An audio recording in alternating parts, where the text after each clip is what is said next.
Oh, what's going on, everybody? Welcome to episode 584 of FloWrestling Radio Live. I'm your host, Christian Piles, joined, as always, by the duo, Ben Funky Askren, Steve Kyle Brackey. What's up, boys? How we doing this fine Wednesday morning? Well, most days we're dynamic, and today we're just the duo. Well, we'll see how dynamic you are. I consider it a challenge, Ben. Yesterday we were pretty dynamic. I felt like it was a dynamic show. I would agree with that. But you know what? You got to follow it up. Hey, so a couple of things. One, we didn't get to this yesterday, which is sort of surprising because it's big news. But 2024 Olympic weights and all that stuff was released. Basically, no changes to that. Where it was kind of speculated. Well, one, kind of the under radar discussion thing for the last year or two maybe is Greco might be out. That's been kind of theorized. With the emergence of beach wrestling, it's is Greco in for the long haul within the Olympic program? And so it lives to see another quad, right? But it was thought and discussed kind of maybe they're gonna put in beach wrestling which would maybe have the kind of gender equity thing. A lot of spitballing and theorizing, but that was discussed. I had heard 2028 on that one, Christian. Oh, really? That was the rumor that was the rumor I heard. So Paris would be the last go around. Okay. And by the time we got to LA is 2028. Yes. They should probably move that. Why? No one wants to live in LA, but no one wants to live in LA by 2028. Are you paying attention? Everyone's moving out. Well, I don't think. Not a nice place to be. I'm not exactly an Olympics. I was never in the Olympics, but you don't live there. You just compete there. You see, you don't live in Singapore, but you fought people there. Are you sure? I am. I'm 80% sure that you don't have to live in the place where the Olympics are. We should move the Olympics in 2028 to Austin. Yeah, because Texas is one of the greatest states in the union. I think it'd be a good fit. Yeah, I don't know. I'll be honest.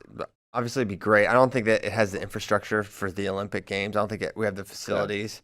Yeah. And basically, the go-to move for a lot of these cities is to basically bankrupt the city, build a bunch of stuff that they only use for look at Greece. Yeah. They have all these amazing things that are just completely empty now. So that's why I have the theory that the Olympics needs to be in the United States every single year. It should be in the United States. And honestly, Ben, you may not like it, but California and the Los Angeles, it has the infrastructure and the facilities that you don't have to. It should be in places where you don't have to build everything, where you have the stuff. We already have the stuff here. We don't need to build anything. I think Dallas would be a good option. Probably maybe Houston, although no one's going to get too excited about Houston. But Dallas has the space and the sprawl. I mean, you look at, the Olympics. It's all over. It's you say it's in Tokyo, but it's it's in a lot of different places. So it would be great. It should be in America a lot of the time, in my opinion, as well. But. So no added weights, which is disappointing. There was, I think, maybe some hope that there was potential for that they would add weights, but that didn't happen. They did add breakdancing, which I know a lot of wrestling fans are going to be pretty pumped about. Got that going for us. So we got that going on. Don't even get me started on an IOC rant. Well, that's why I'm doing it. I'm trying to get you started. Dude. You think they really care about sports? The very literal only thing that the IOC cares about, and this has been going on a long time, is the money that goes in their pockets. That's it. The IOC. There's not many organizations on planet Earth that I dislike more than them. Yeah, not good. No, not good. And it's kind of a drum I've been beating, and we've been kind of beating. It's what do we need the Olympics for? What do they really help us? How do they help our sport?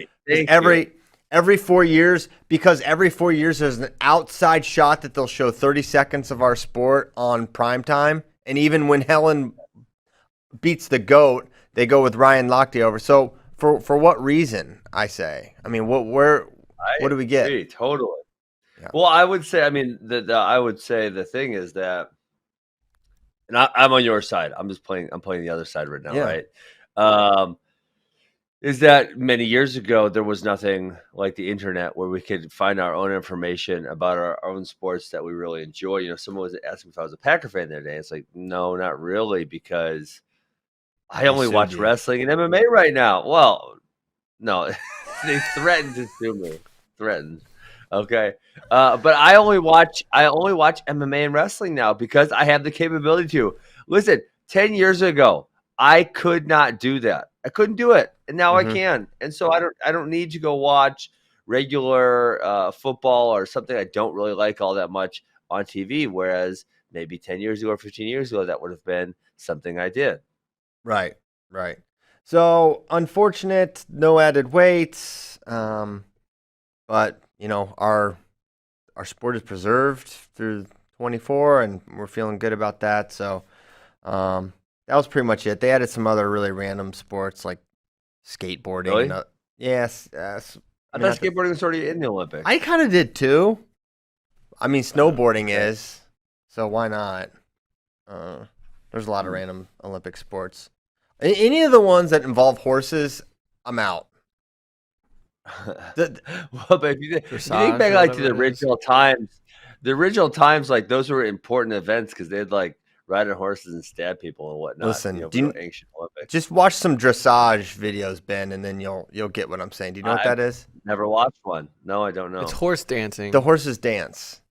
They prop around. It has no. It's not rooted in anything in battle or anything militaristic. It's very lame.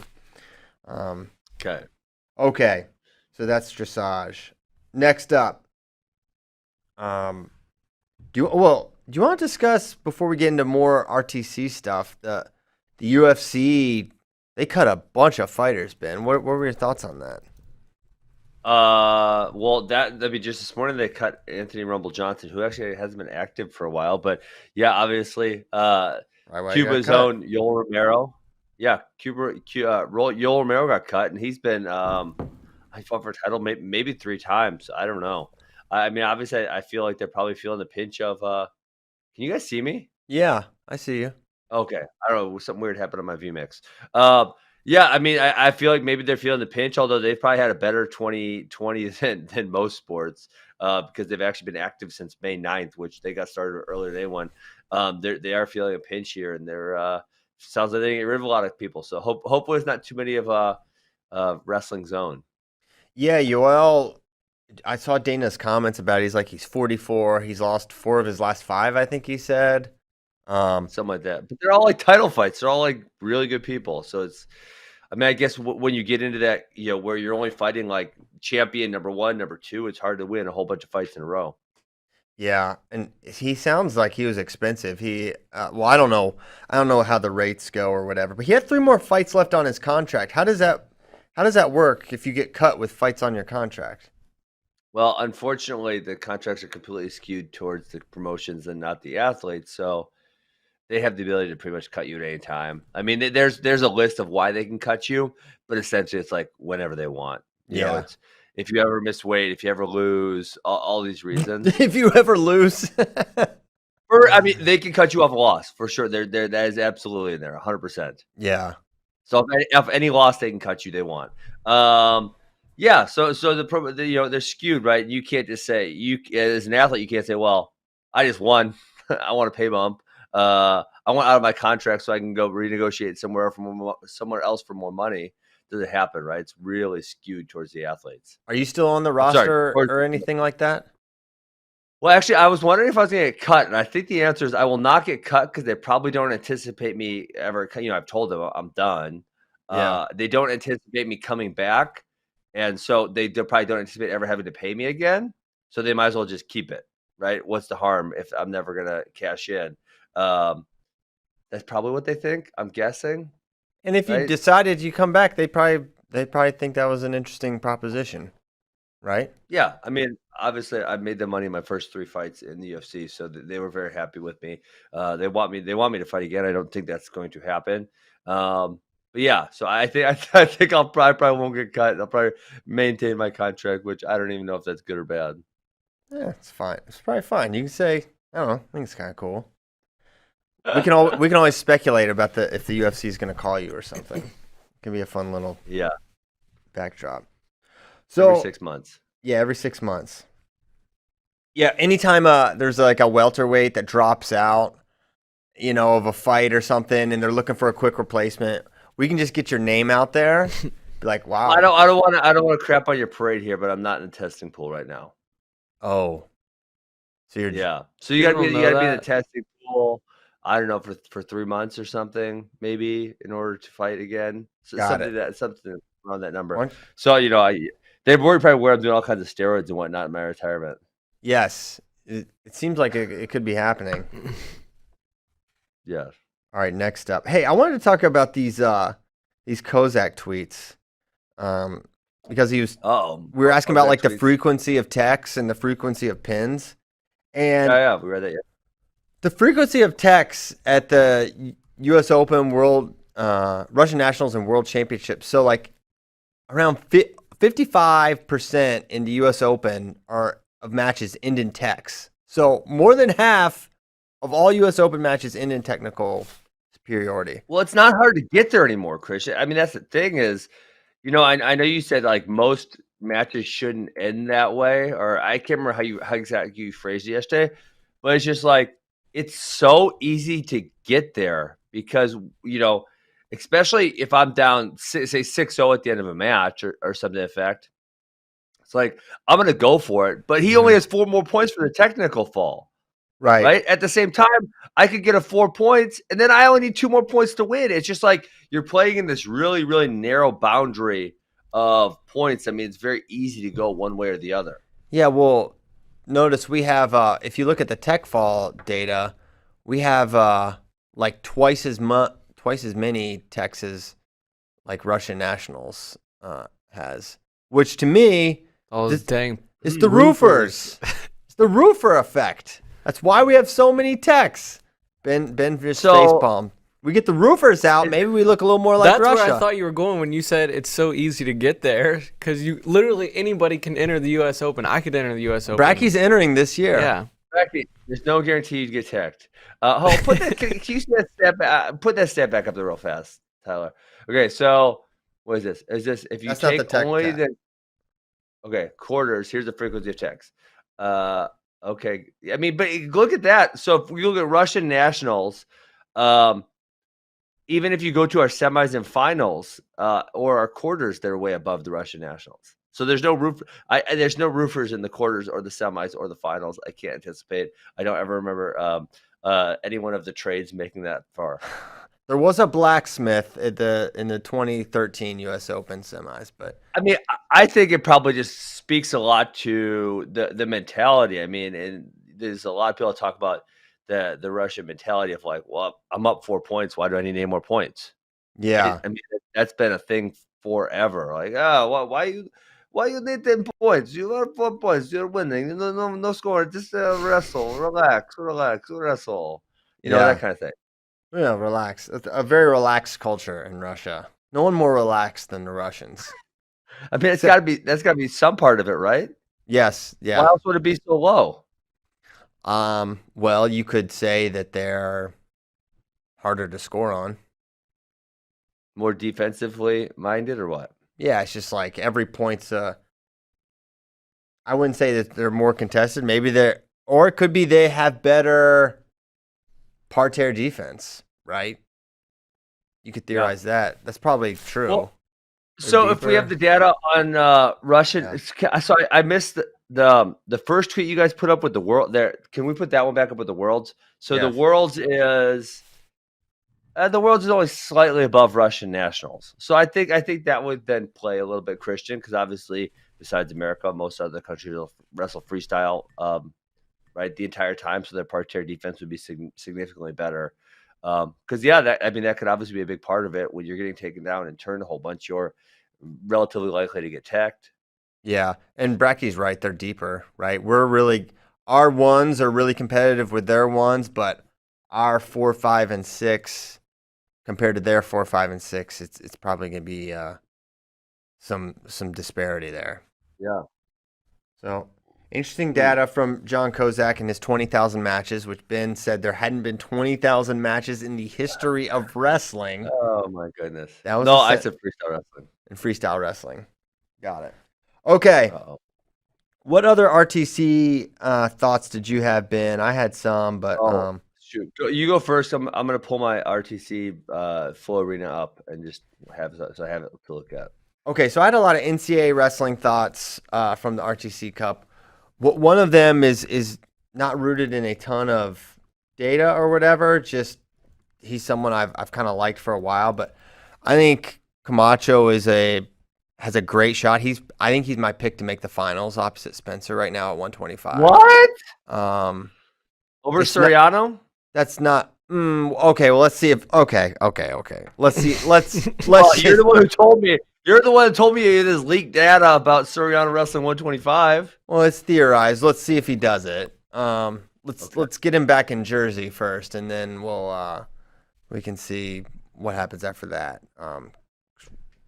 Right now, I'm pretty sure he's training at Arizona State, so we'll see. We'll see if he goes 25. If he goes 25, yeah, it's Spencer and Soriano for sure. Next topic. But if no Soriano, then Camacho. I really like him. I like how he wrestled against Sean Russell. I know it was freestyle, but he's more of a folk styler learning freestyle. Yes. He's hitting some really you could tell it's just really important to him. I've always liked him a lot because was always super proficient at getting to legs and generating offense, and he's only gotten better at NC State, and he was really coming on. He was one of the kind of what ifs, like what was going to happen with him this year at NCAAs, and we didn't get to find out. He beat Mueller, which is obviously very telling of where he's at.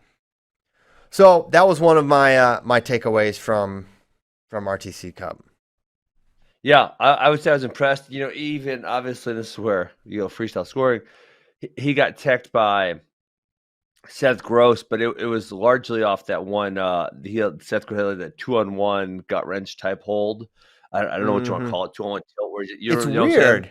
Yeah, it's like he just has like the 2-on-1 tilt and just rolls. Yeah, it works. Yeah. And like he doesn't, he keeps the wrist like really high. Like, when a tilt, you would want it like kind of right here, almost a little above the belt line. But he keeps it really high. It's sort of a strange thing that he has I don't know if you've ever rolled around with Seth, Ben, or felt any of his stuff. A couple times, yeah. Yeah, my guy Josh Wagner used to do that one way back in the day. He actually we always would bring it up because he tech followed my other college teammate Tyler McCormick at the Western Regional in Vegas one time. With that exact move. So sorry, Tyler, that I had to bring that up and embarrass you on Flow here. Danged. But so obviously in folk style, you want to control the hips because you have to hold them on their back for the near fall. Freestyle, you're just trying to turn them over. You essentially want to block off their shoulder, and then you see he gets his body out to the side, which then blocks off the leg, and he rolls them through here. He's really good. I guess my point in that was that, if you take the freestyle aspect out of it, Camacho was very much in that match. I think he got a couple takedowns. He was on the legs a lot. And, yes. Seth really had a great weekend. Besides the shot match, Seth had a really great weekend. So I would say I'm also impressed with Camacho. I think he just keeps getting better, which obviously that's kind of a consistent theme out of Raleigh, North Carolina. That's something we say about a lot of their guys is, wow, He just keeps getting better. Mike Machiavelli keeps getting better. Tommy Gant kept getting better. I mean, that's just like, Pat Pop obviously has figured something out where he has his guys highly motivated, where they want to work hard, and where there is a lot of progress being shown by his athletes. So, yeah, I agree with that one big time. Yeah, I think it's clear, and you're right. They always seem fired up and motivated too. They put in the work. So really impressed with that, and that Camacho Gross match. That's a primary example. I'm surprised we didn't reference it yesterday of a tight tech. Right? It happens. Mm-hmm. Okay. It was mostly competitive. I thought 96 was just kind of like there's a lot of guys who are really close because obviously Colin Moore just looked outstanding day one, but then he took a loss to Mike Mock on day two. Which, we have that match. I mean that he had that match won. Colin Moore, and just at the end. Yeah. But when you think of what he did to those other guys, and what do you think he did to Kyvan Gadsden, where he was just scoring a ton of points, the fact that it was even competitive was kind of I think you didn't expect it because Mike Mock lost to Zilmer on day one. I think he lost another match on day one. Maybe I'm wrong. I don't think he lost another match on day one. Okay. All right. Anyway, we bring in a matchup. Yeah, I thought so. Yeah, the end of it's what's the last, I don't know, 20 seconds of the match. I mean, it seemed like Moore had it in the bag. Yeah, you can just play it out from here. No, Mock and Zillmer had it was a pretty close match too, and then Zillmer hit a big double for 4, which kind of put it out. And here's just a throw by, and I was just so surprised he was able to get this lace, right? Because it's not like it wasn't like he transitioned from the takedown to the lace. He started on a gut and then worked his way down, and literally with 2 seconds, he got the turn. Is the bench going crazy? Oh yeah, they were going insane.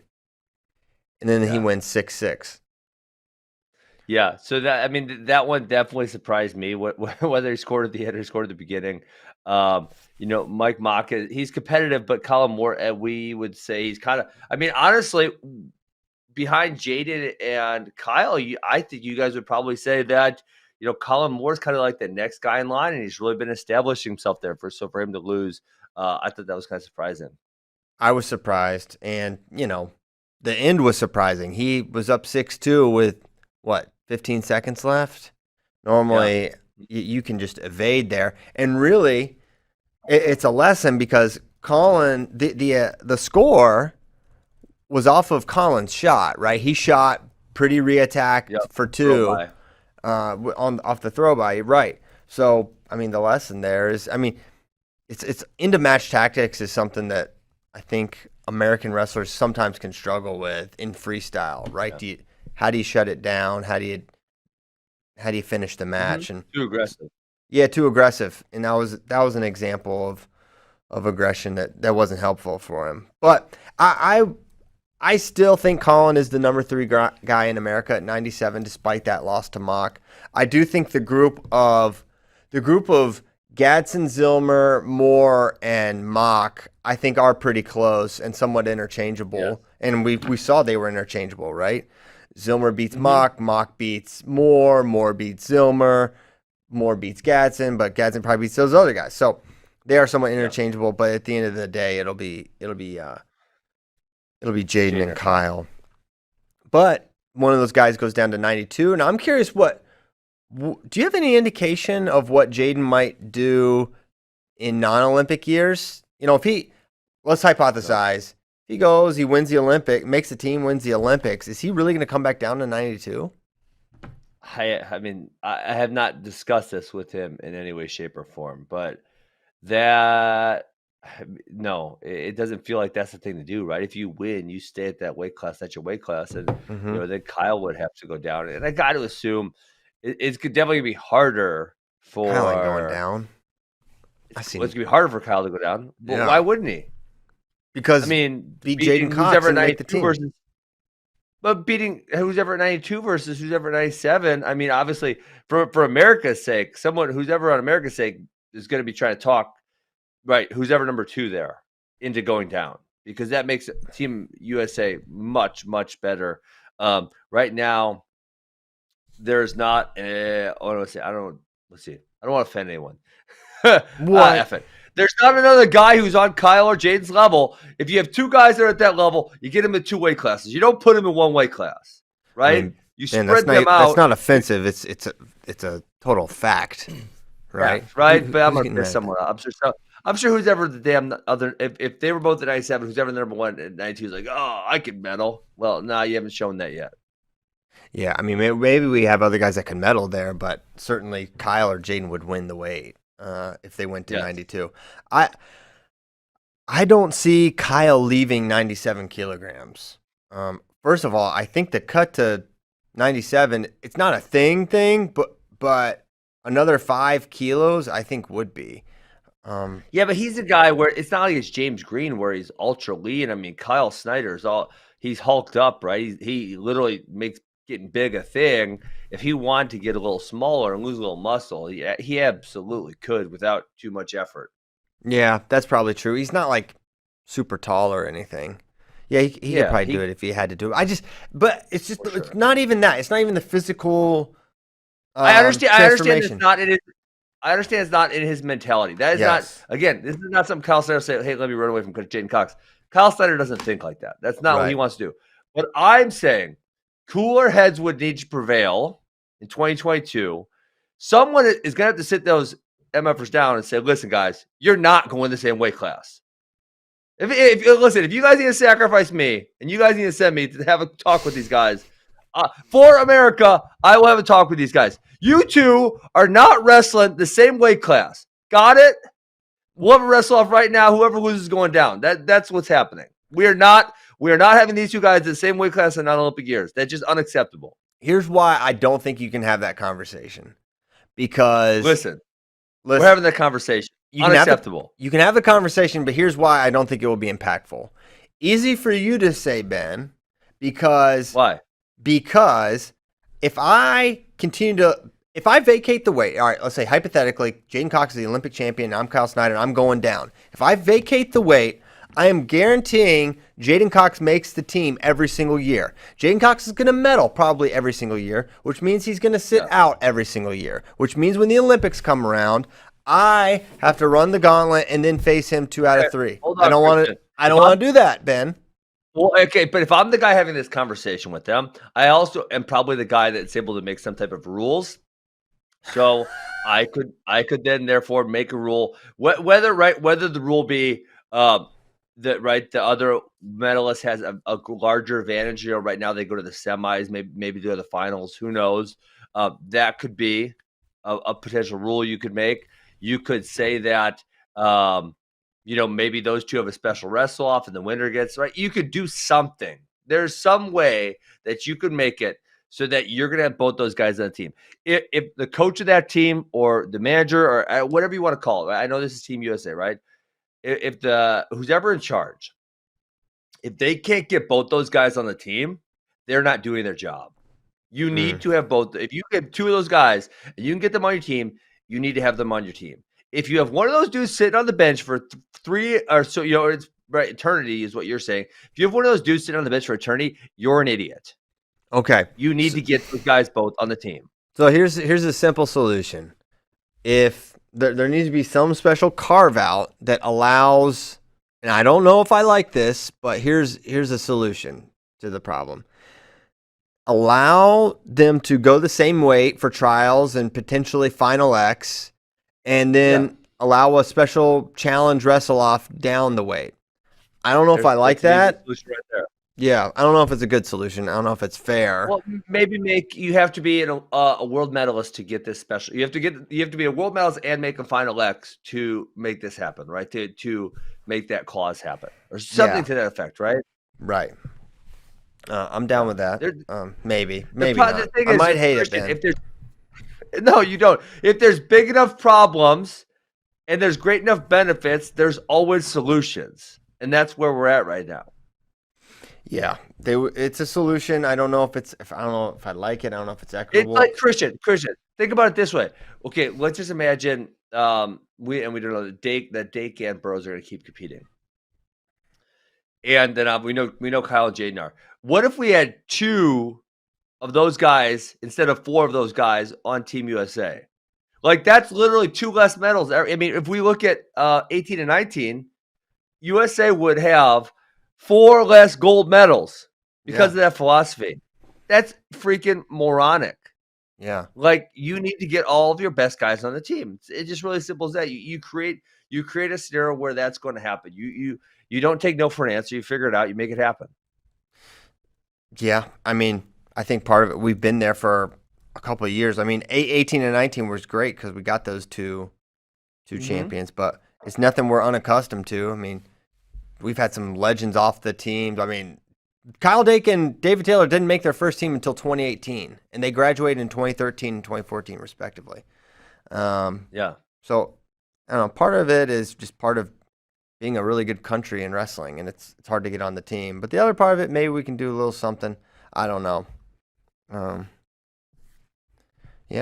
Could be. It'll be interesting after the Olympics to see what the fallout is. I mean, trials we'll learn a lot, and then we'll see what guys consider. You know, if Snyder beats Jaden, and you have to figure Jaden would come back down to 92. Yes, that would be my guess. Okay, so we went from Camacho to Jaden versus Kyle Well, somehow. we talked about Colin Moore and Mike Mock. Remember? That's right. Okay, that's how we got We there. got to 97. So my other one of my other takeaways from RTC Cup from the NCAA perspective was kind of further cementing that Carson Carter is going to be a real factor at 165. His win over Makai Lewis was super impressive. I think he does a lot of things really, really well from a neutral perspective. I think he's super tough to get to. Guys have a hard time getting to his legs. I mean, Tommy Gant beat Logan Massa, right, this weekend, and he was unable to really generate a lot. Now, on the flip side of that was Gant kind of scored the only actual offensive point in that match, but Carter really kind of kept him at bay, and I felt like Gant was sort of disengaged from Carter. So that was sort of a weird match. But the bottom line is he beat him, but the Makai Lewis match is the one that's of most interest to me, Ben. I'm curious for your overall thoughts on it. Well, Tommy Gant had a good weekend too. He beat both Logan Massa and he beat Evan Wick. So Tommy Gant had a good weekend. But yeah, Carson Carter, he's the real deal, Bubba. It is something we prognosticated. We had heard about that he was this good. We had seen the December 2019. He didn't do that well, but now I think it's evident that he's going to be a force at this weight class. Right, the next 5 years, because he's going to be be able to wrestle for 5 years because of the rules. Yeah, I don't know enough about his top bottom folk style game. Obviously his gut is really good. We knew about it, but that you can't gut wrench people in folk style. So that scramble is tremendous. P.S. He's a really good scrambler, right? I mean, Makai, that's like Makai has a couple of things where he's just like super, super proficient at. One is reattacks and two is scrambles. He's really tough. And I thought it was his high crotch. He really likes this crackdown finish here. He's really proficient with it. I think it's a really good he's really good at freestyle because he basically makes the guy so he has to expose and sort of bail. And I'm curious how this would have played out if it were. He's going to score here in folk style also. Yeah, right now he's for sure is when he has that. Once you get that foot up on the hip, it's not impossible to defend, but it's close. It really is. Yeah, it's tough. And man, that gut was like so smooth. So he's got that. I mean, he's tough to get to, right? He's got really crisp, clean leg attacks. I think he's pretty athletic. I mean, the duck that he hits in the second period is filthy. So he can wrestle from control ties. So I think this is positionally. Like, he doesn't get pushed around at all. No, not at all. And then for a freshman, you would think maybe that would happen somewhat, but physically, he was kind of controlling center against Gant, which you would not probably expect a freshman to do. I really would have liked to see him versus Hidley. I wish somehow Ohio had wrestled Wolfpack twice, and then he could have seen both guys, because that would have been an interesting match. And Wolfpack's interesting at 74 because they have two really, really good guys. I don't know who the number one on their depth chart is. I guess you would probably have to say Gant is now, since he beat Massa, who beat Hidley. But Hayden usually wrestles 70, not 74. Well, I mean, he didn't at there's that duck. Wow. He didn't at senior nationals. He didn't have 70. They didn't have 70. I know, but I don't know. Yeah, maybe he probably would be in world years. He'll go 70. Yeah. So yeah, but looking at Karchla, and here's to me the big contenders at 65: Makai, Alex Marinelli, Griffith, Evan Wick. I'm throwing Massa out because I don't think Wick's competing this year. That's crazy. I'm. Why would he not compete? That makes no sense. I don't think he's competing. That's ludicrous. Why? Who? Evan Wick. Do an interview with him. I should have. I mean, I have before. Did you ask him about it this weekend? No, I didn't. I talked to him very briefly. Yeah. I mean, he obviously didn't enroll because he thought he was going to take an Olympic year because of obviously everything that's going on. And to my knowledge, he is not enrolling second semester, so I don't think he'll be competing. Well, That is preposterous. So now, all right, that changes the list. So I don't put Logan Massa in there because I think he's going up to 74.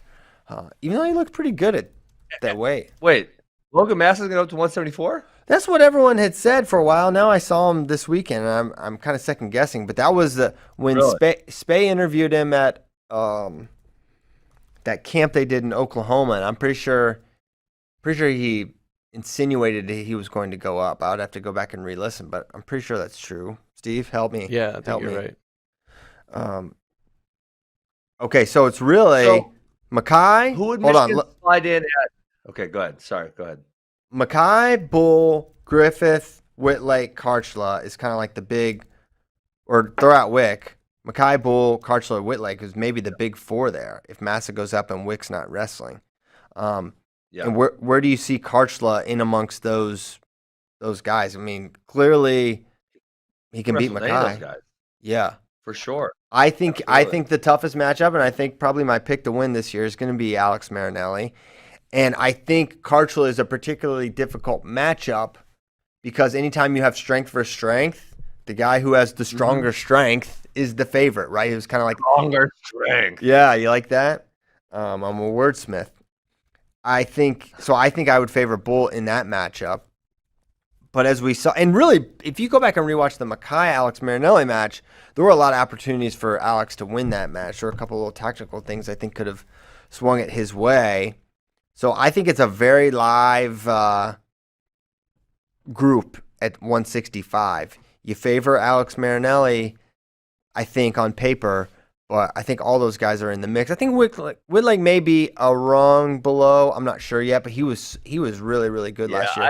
I think a rung below for Whitlake. I would have to go back and look at his wrestle stat, but I feel like he's not. I don't feel like he's among that top group. Ooh, He only lost to Marinelli and Griffith, I think. Yeah.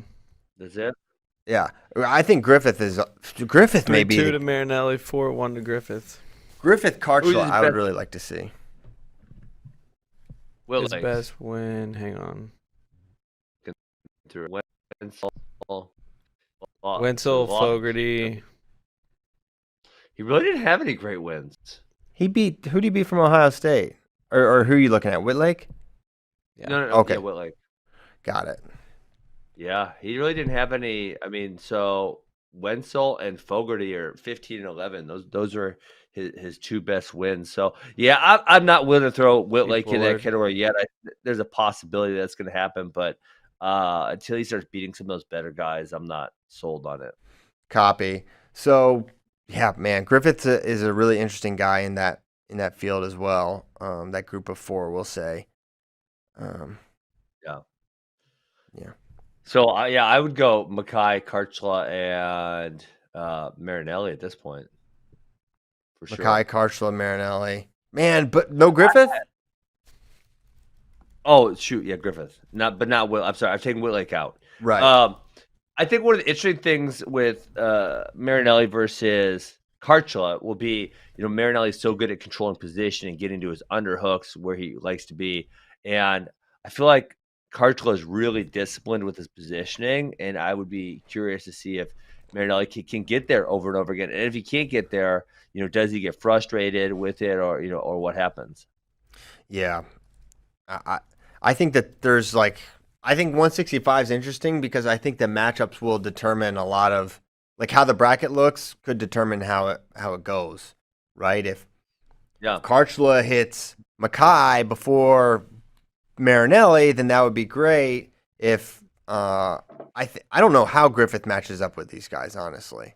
I'm not sure. I agree. I'm just he could be. He was so good last year, but I just don't know, right? Because I don't think we saw him against the best of the best last year.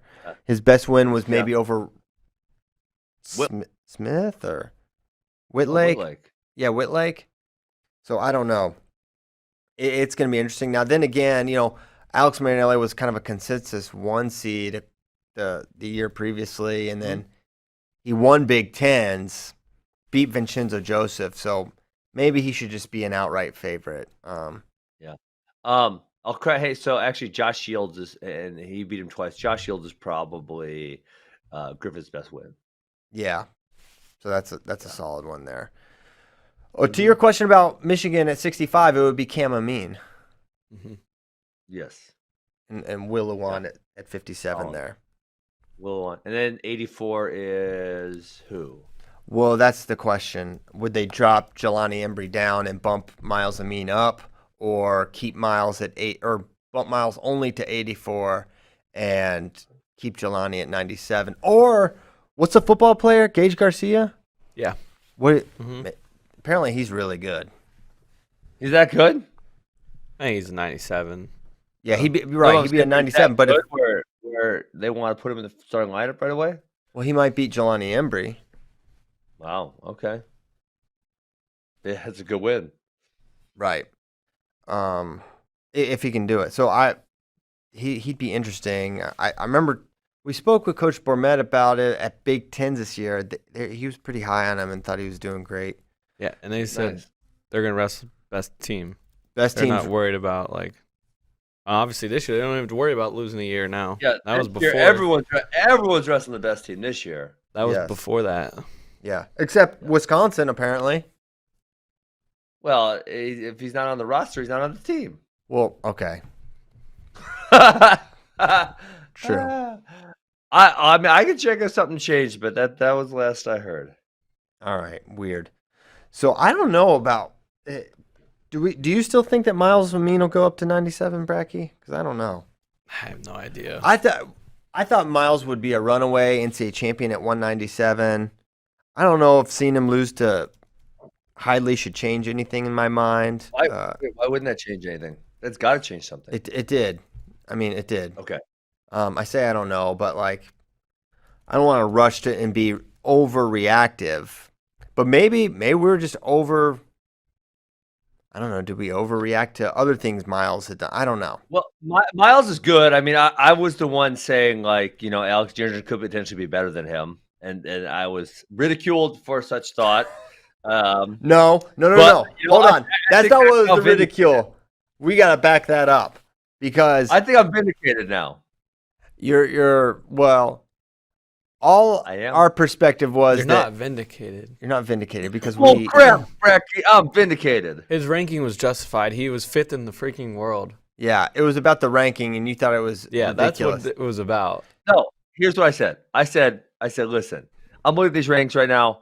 I think Alex Ginger beats Miles Amin. And you guys said, Ben, you are out of your mind. No. I don't think Ben, you're literally lying right now. This is just like the JV match lie you two have been propping up. You guys have it. You guys have it on radio somewhere. Yeah, we'll find it. You dork. So I don't know. At 84, man, oh my gosh, I don't know who wins that weight class. 184 may be the weight to watch next year, with Aaron Brooks coming in, and if Miles Amin goes that way, which I don't think he is, but we don't know until their lineup's set. 84. Well, how about Amin versus Ford Focus? How's that going to go? Oh. Don't call him AJ Ford Focus. First of all, it's disrespectful. Good insult, though. It was a really good insult by Gable. It was really good. It was good. He won the Twitter. Him and Jordan Burroughs are very successful on Twitter and on the mat. Ferrari would be interesting. Ferrari would be super interesting. I think, but because Amin can challenge some of Ferrari's athleticism. Amin's really quick and fast, but I don't know if he's Mr. Fast Twitch, but he's really slick. Amin's really slick, and he's really good at finishing when he gets to legs. So I mean, this is a guy that consistently wrestles Mark Hall to 1-point or overtime matches. Yes. Yeah. He's really freaking good. He's really good. I would still probably pick Miles to win. Focus or not? I would pick him to beat the Ford Focus. I bet he rides him like crazy. Really? Yeah. Wow. Miles is good. Miles is stingy on top. He's not an easy escape. And I just don't know if AJ's blowing through him. Right? Certainly it's a possibility. But I don't know. We won't know until we see it. But if there's no Miles Amin in there, 197's ultra fascinating. Even if he is, it's really fun. I well, think I mean, and Amos could go in there also, which he's a guy who I have a lot of questions about because as far as folk style wrestling is concerned, I haven't seen him against some of the best guys. So I'm very curious to see how that turns out as well. So I think Ferrari and Amos make 197 way more fun. Well, he won. He won Super 32 like dominantly. Yeah, but so for me, the other two best guys of that same age are Elam and Ferrari, and he hasn't wrestled those guys, right? True. So those are like kind of benchmarks, beating other high school guys. I don't think there's anyone else who he beat in high school. I said, oh, that guy's gonna compete at the NCAA level this year. And so I'm not talking about Amos versus other high school guys because obviously he's the best. I'm talking about Amos versus really good collegiate guys. Can he place high at the NCAA tournament this year at 197? I'm with you. I'd like to see it. Braxton will be an interesting wrinkle, and got to assume he's going to go, which is fun. So, okay, where else would you like to go, Ben? Do you want to talk about the Massa Hidley match at all? Because that was a totally wild one. I kind of missed that one. You did? Yes. What are you doing? Were you coaching the Youth of America? I was coaching that day. So, and my internet connection was spotty. So obviously, so certain times I was coaching and certain times I was unable to get the matches to stream nicely. I watched all the matches on Friday and a majority on Saturday, but not all of them. Okay. Unfortunately. Well, Massa jumped out. Do you know even what happened? One of them got a big lead and the other one came back. Yeah. So Hidley was up 8-0. And ended up losing 8-8 because he got forward twice. Maybe show like the first. We could pull up the first four if we want to show anything. But if you didn't watch it, then never mind. Let's just keep it moving. I don't like, as you know, I don't like talking about it. Well, I just thought it was a really interesting match, and I couldn't believe how it materialized. I really thought that. Hayden just looked like the better guy, and then I think it really, to me, it was. I don't know how to say this. It wasn't. I just think he made some strange errors that just surprised me, and they had huge. Like the first four he gives up, Massa's on an attack, and Hayden just looks for like a lateral drop and basically floors himself on the attack. And then there's another time he's in on a leg, and he tries to finish a high crotch and just get kind of plopped back on his back for a four, and then. Suddenly it was 8-8. I thought it was a match that, man, if you wrestle it again, you would probably pick Hayden to win it. Those were my overall thoughts. But it looked like he was going to tech him, right? 8-0. That's not the first time we saw an 8-0 lead evaporate on the weekend, but it was interesting. All right, well that's it then. Let's go to questions. Boom. Well, I don't see it. Oh, there they go. Okay, I see him now. Yeah, keep scrolling. So from Nathan Kreckelberg, is it better to have a winning RTC or a big RTC? In my view, the Gopher Wrestling Club was the best RTC at the Cup. They were able to field a full lineup of their own senior level wrestlers and have the greatest capacity to provide opportunity to wrestlers in their region. Well, I talked about this one yesterday, and they had Evan Wick, who was not on their team, and there's a couple other ones. NC State that had almost exclusively their wrestlers. Who's the other team? Michigan. Michigan had only Seth Gross as an add-on. So TJ Dudley. Dang it, they did. Okay, so really just NC State and Minnesota that had primarily their wrestlers. I like it better that way. I think it's better. I think these guys can field full teams. And we talked about yesterday, when you start adding more teams, you're going to get less pickups because those pickups will be wrestling for their own team. So I'm looking forward to that. I don't know, but I don't think that's the question. I think it's like for your institution or whatever, what's the best kind of RTC to have? Like a couple. Do you have Jordan Burroughs at your RTC? Huh? This is the best example. Right. Do you have Jordan Burroughs or do you have Gopher Wrestling Club? Maybe throw out Gable or whatever. Right. What's the best thing to have? Well, I would prefer a big one. Absolutely. I mean, you obviously the big one's harder because you have to be able to raise funds to do that. But you look at, the amount of good you could. Another great example of this is the Penn RTC. I was They're going to doing an say outstanding Penn, yeah. job. They're doing a really good job at it. But those guys, they could help your college guys. You can have them helping out the community. There's a lot of things you could do with the big RTC. So if I was a college coach, I would be trying to get a whole bunch of guys. Obviously, ideally, long term, at some point, we would have some guys competing for world teams and world titles. But I would probably try to go for numbers first.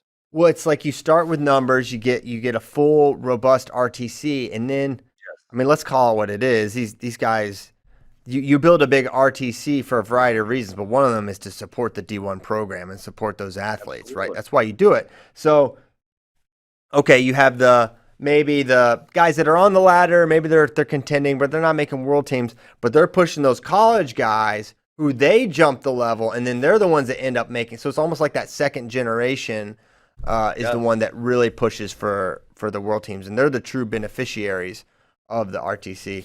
And to be sure, it does help the local community that they can come in and have that training environment around that many elite athletes as well. Yeah. So, I mean, I think having a big RTC is great and super beneficial.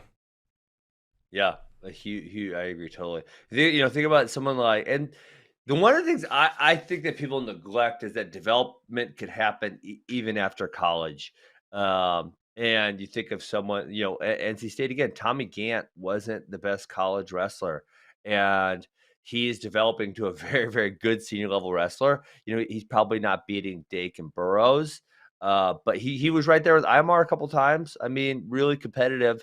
He's probably in that 3, 4, 5 range in America. And who knows, if Burroughs or Dake were to retire, which I don't think is happening, he could all of a sudden jump to that, hey, I'm competing to make a team here. Yes, no doubt about it. And yeah, some real development going on. We should maybe a topic for tomorrow, like who are the senior level guys who develop the most post college, right? Because so many of our guys, you think of our legends, Jaden, Kyle, Jordan, just amazing right out the gate, winning world medals, sometimes in college, or Kyle won after his freshman year. Yep. He won worlds. That's still totally insane. But who are some of the guys that really? Let's not answer the question now. Maybe we'll just save that for tomorrow. I'd have to have a big list to kind of think about it. Yeah, I would too. I definitely would as well. Kevin Mulder, would you still be so high on Hidley, Trent, if the ref called the pin during the Sami Brooks match? He was decked and the ref didn't call it. Absolutely. I'd be very high because, one, a lot of my thoughts revolve around NCAA considerations as well. Two, you can't wipe out the fact that he beat Miles Amin fair and square. No funny business there. Three, he was up big. Pins are a thing, right? But pins, as we know, can be flukish in nature. Now, it's not a fluke that Sami Brooks almost pinned 2 people. He's a pinner and dynamic there. Mm-hmm. But it's not. He scored a ton of points in that match. So, no, it wouldn't really change my perception at all. Yeah, not mine either. I agree. He's good no matter what. I mean, there was 4 other matches besides that one. All right. Yeah, not one bit. He's up. Oh, that's the all-time development right there. Ross Patton and Matt Hunt. I mean, this is not current, but the all-time best development after college is Jamil Kelly. The guy never freaking All-American, and he was Olympic silver medalist. Yeah, that's absolutely incredible. Crazy. So, will RTC Cup be an annual event? I don't know if it'll be annual. I mean, hopefully we do it again before. Should be? Yeah, I mean, should be like biannual or whatever. Does biannual mean twice a year or every 2 years? Is it one of those? Twice a year. Okay, well, I mean the twice a year version. I mean, we're just maybe more often, right? Or maybe it's like maybe there's different versions of it. I don't know, but I think Flow came away and Titan came away and the teams came away with this is good. So let's do it again. And do we have to wait a year? I don't know. Back to the Trent point. I feel like he scored 7 points before the throw, and then scored 7 points after he was thrown. Jeez. So yeah, no, would not change a thing. Right. Hey, the one thing I was just thinking about last night for the RTC Cup, because I was obviously a proponent of using college guys. Isn't it like October 15th when you can't use college guys anymore? Right? Isn't there some rule like that? I feel no. I don't know if it's October. There is. I don't know if there's a date or it's like the start of practice or something. Because we ran into this with who's number one, not this year, but the year before. Something we were trying to do, and it's all. I think it may be October 1st, but I don't remember exactly. But then obviously the this rule year is. Go ahead, Kyle. Yeah, you can't compete after. It's like after October 1 and before November 1 if it's not USA Wrestling sanctioned. Yes. So just between that 1 month? Yeah, it's like I know it's before narrow. November 1, but there is something to do with October 1 too, because November 1 is the official start date of college wrestling when you can actually start having duels and stuff.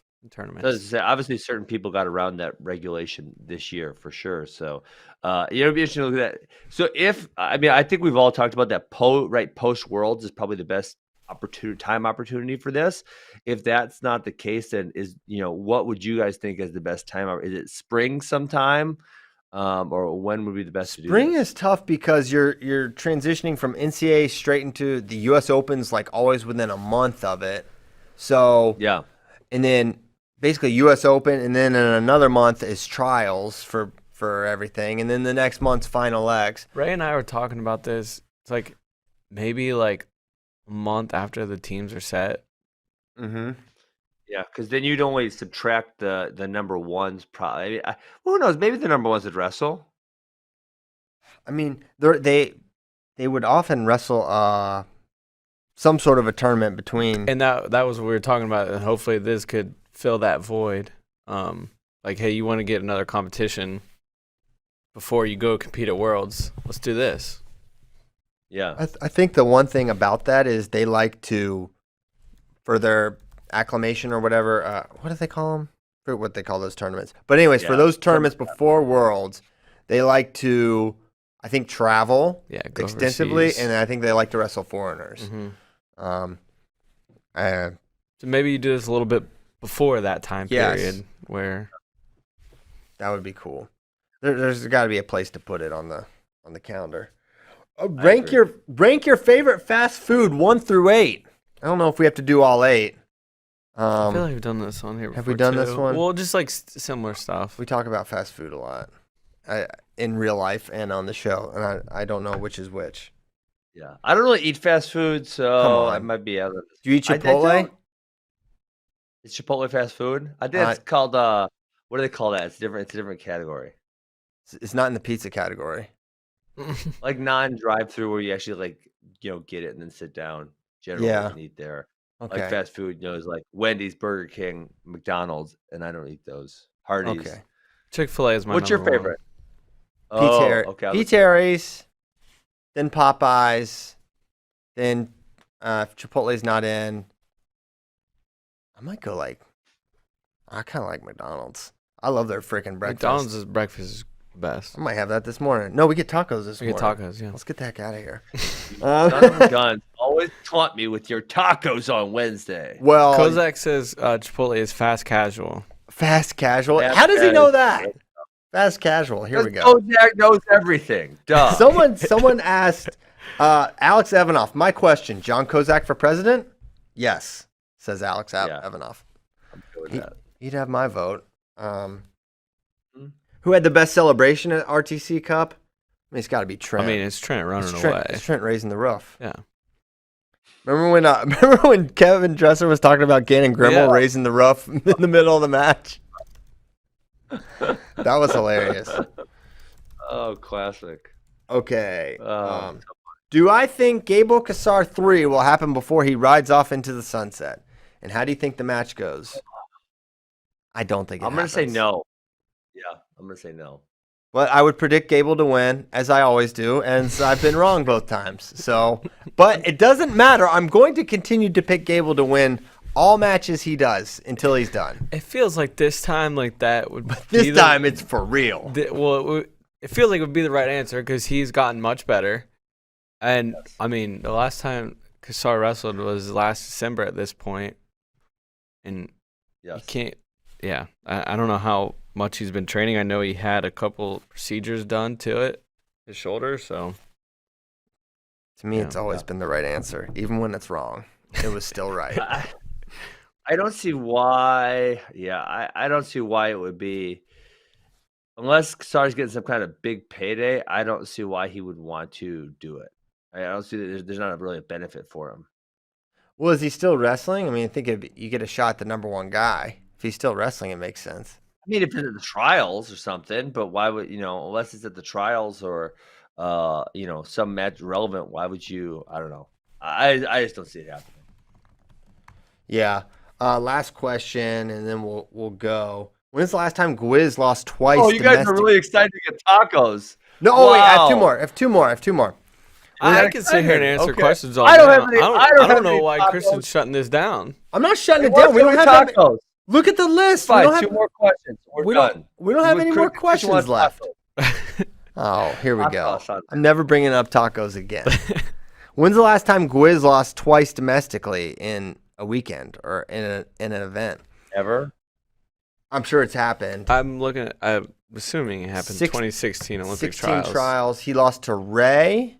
I'm trying to bring. But he might have got wrestled back for third. He might have only lost once then. That was his last domestic loss. I'm trying to pull up the old brackets here. Me too. It wouldn't pull up for me. Yeah, mine kind of stalled out on me. 2015. That was what happened in that one. So Ray, Tervel. So let's see, Gwiz lost to Ray 7-1 in the semis, but I'm betting he got third because I'm pretty sure every time he didn't make the team, he wrestled back. We might have to go back to like 2014 or something crazy. Back to when he was in high school. Yeah, he was early collegiate, right? Or NCAA took eighth. He took eighth his freshman year, so it means he lost 3 times that weekend. Yeah, because he won as a sophomore, right? Mm-hmm. There's a redshirt year in there, but yeah. Oh, did he lose twice at Vegas that year? He lost to Kuhn? Maybe not. That's a long time ago, guys. It's a long time ago. That was like one of the first tournaments I worked at Flow for. Kind of. So yeah, I can't find the 2016 brackets. I got them. Would you pull them up? Oh my gosh, there's only 76 of them. All right, here we go. No. This? He took fourth. He lost to Don Bradley. Yeah. There we go. There was 2016 trial. So over 4 years since he last lost twice domestically. And then this is a good question because it kind of refers back to yesterday. Is Alec Pantelio a real threat if he can get down to 65? So he is not going down to 65. That is not being considered. He is going to be working his way up to 74. So, but yeah, he would be a real threat if his body was not so dang big and strong. And someone asked about Mendez getting a shot at Van Ness for the true title of who's number one. Man, I would love it. I don't think anyone doesn't want that match, including either of the competitors. I think, how do you set it up? How do you make it happen? It's tough once we get into these high school seasons because Kyle, is Indiana wrestling? I think Indiana is. It's Illinois that's not, right? Yeah, I think Minnesota's not. Right. What? Minnesota's not? Not right now. Oh, man. Freaking Broken Arrow and Stillwater dueling last night. Oklahoma can't hold them down. That duel was great, by the way. Started off with John Smith's son, Sam, getting a big win over number 12, Christian Forbes. So he looks like he's going to be a hammer. He's a sophomore, by the way. Sam is? Yes. Okay. He was behind a Fargo champ last year. I'm forgetting his name right now. He was in the lineup last night. No pop quizzes. So yeah, that was fun. Shout out to our man David Bray for headed up there and calling those matches. Nice little Tuesday night. I wish we had something like that every Tuesday night. A little fun little high school duel. Okay. Go time. 9:20. Taco time, baby. Taco time. Hope you guys have some Cale taco. Hughes. That's who he was. Cale Hughes. Sorry. Took him a second, but he got it. Thank you guys so much for listening. We'll be back tomorrow. I think we're just, I'm just gonna say it. We're gonna release the 8-man bracket, the 150 on FRL tomorrow. Ooh, it's time. Nice. We're gonna do it. We seeded it. We've got it.